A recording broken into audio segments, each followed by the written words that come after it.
Voilà, celle-là je l'ai posté vite fait parce que comme ça tout le monde voit bien ce qu'il y a derrière ce que je décris de plus de 15 ans d'entrave, d'obstruction à la justice, de venir entourer l'enterrement de mes proches avec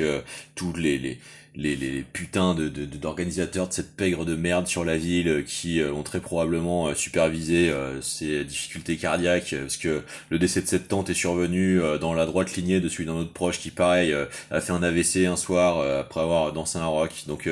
tout ça pue, c'est toutes les dysfonctions administratives que j'ai eues moi avec que ce soit la police ou la gendarmerie locale avec tout le dossier routier monté en épingle, tous les recours complètement frauduleux, toutes les hallucinantes tentatives de provocation pour obstruer les démarches de faire remonter les recours acquis de droit dont j'avais dû du coup poster le témoignage dernière vidéo de ce qu'on osait essayer de me dire au commissariat. Voilà, donc ça c'est tout le petit marigot là de la pègre locale à Sainte qui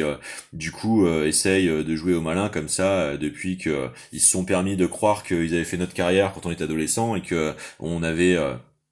un talent musical que tout ce petit marasme avait tout ce petit monde là avait essayé de faire sentir prendre en main, hein.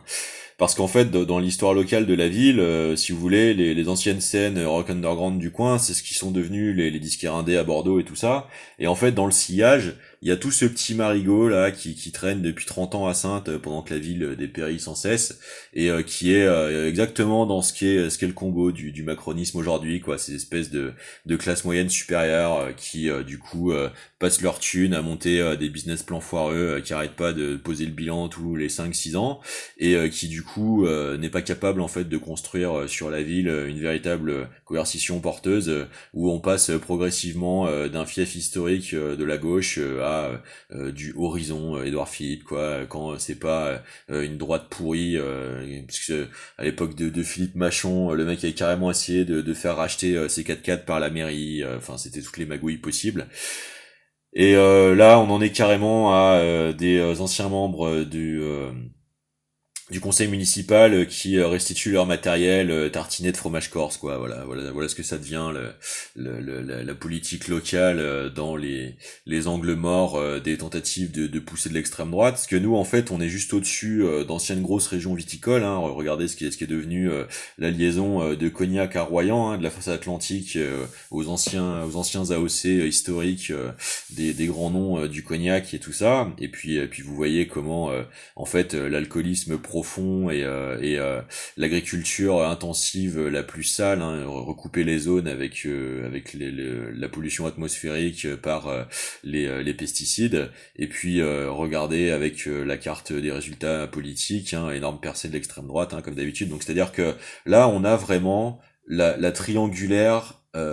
magistrale, démonstrative, qui démontre que le mélange pourri en fait d'alcoolisme, de produits de productiques complètement empoisonneuses, de vieux atavismes, de corruptionnalité, d'organisation, de routes de contrebande absolument pourries, du coup continue de s'hybrider avec sa reproduction sur la jeunesse, avec le proxénétisme et la prostitution infantile, et comment tout ça finit joyeusement systématiquement en fait par la maçonnerie dans le lobbying pro-israélien quoi, c'est-à-dire le pire en fait de l'aliénation suprémacisante déshumanisée parce qu'en fait ce sont des aliénations pures et simples quoi, je veux dire ces gens passent leur temps en fait à se foutre en l'air, à être bourrés, à claquer cette thune de laquelle ils ne savent pas faire quelque chose de vertueux. Quand on essaie de leur amener des combos d'activités musicales et sociales avec du génie technique et des projets porteurs en fait de perspectives d'évolution combinatoire de faire de la ville des pôles en fait d'innovation, eh bien on se retrouve en fait avec toute cette pègre de merde invariante dont le seul talent en fait est de se baffrer systématiquement et de raconter de la merde une fois le mode digestion frustration et la bourritude activée, et qui s'emmerdent tellement en fait du coup qu'ils ne cessent en fait de vouloir s'interbaiser les uns les autres, et puis ça tourne à l'infini jusqu'à ce que les gens essaient de se barrer de là, reproduire ça un peu partout, et puis ça se structure dans la corruption, quoi, voilà. Donc à un moment en fait, si vous voulez, moi je finirai pas par dire tout ça, parce que si au bout de 15 ans en fait on avait trouvé un véritable essor dans ce pays pour les talents qu'on est vraiment capable de mettre en place, eh bien tout simplement il y aurait pas le bilan à faire, quoi. Mais malheureusement c'est ce à quoi on s'est heurté tout le long de la route, quoi. Faut qu'on vous explique que donc Sainte, c'est une communauté d'agglos grande intercommunalité, c'est 60 000 personnes. Du coup, par exemple, nous, la salle de musique actuelle, donc nous, ça fait plus de 20 ans que le cinéma indépendant local a été fermé pour rester un espèce de squat dépérissant qui récemment a essayé vainement de devenir une vieille réhabilitation, de faire des immeubles résidentiels, pendant que le gros groupe Leclerc, qui est la grosse fortune du coin, en fait, a racheté absolument tous les commerces. Vous avez toute la boulangerie jusqu'au cinéma multiplex, etc. Donc c'est devenu 60% de catalogue américain. Donc ça déjà c'est à l'image du scandale en fait de ce qu'on fait du génie français, qu'il soit technique, ingénierial ou culturel. Hein. Je rappelle que dans les années 70, le cinéma sous l'impulsion de Malraux s'était hissé au 3e rang de l'exportation mondiale derrière des machines de guerre comme Hollywood et Bollywood. Hein. C'est vous dire on en est arrivé quand même. Ça permet de garder quand même un fil de compréhension sur le temps moyennement long en fait des dynamiques à l'œuvre, hein, de cette capture perpétuelle de la colonialité, de la guerre culturelle, et par quel vecteur d'aliénation en fait cette influence continue de se propager vers la médiocrité en fait. Et